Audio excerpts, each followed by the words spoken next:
আজ সকালবেলায় মাঠে গিয়েই আগে বেগুনগুলো তুলে ব্যাগে ভর্তি করে নিলাম। এরপরে যাব পটলের ফুল ছোঁয়াতে। পটলের ফুল ছোঁয়াবো, তার জন্যে যে ফুলগুলো দিয়ে ছোঁয়াতে হবে সেই ফুলগুলো আগে আমি তুলে নিলাম ভালো করে। যে কটা আমার প্রয়োজন সেই কটাই তুলব, আর বাদবাকি গাছেই থাকবে। চলো ফুল ছুঁয়ে নিই এবার।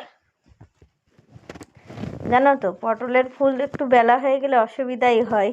তা যাই হোক, বেলা হয়ে গেছে তাই কী হবে, পটলের ফুল টুল ছুঁয়ে নিয়ে বাড়িতে এসে দেখি আমাদের বিচুলি চলে এসেছে। যে ধানগুলো আমাদের ঝাড়া ছিল মাঠে, সেইগুলোই আমাদের ইঞ্জিন ভ্যানে করে বাড়িতে নিয়ে চলে এসেছিলো। বাড়িতে নিয়ে এসে ইঞ্জিন ভ্যান থামিয়ে নিয়ে তখন ফেলছিল ভ্যানের থেকে বিচুলিগুলো।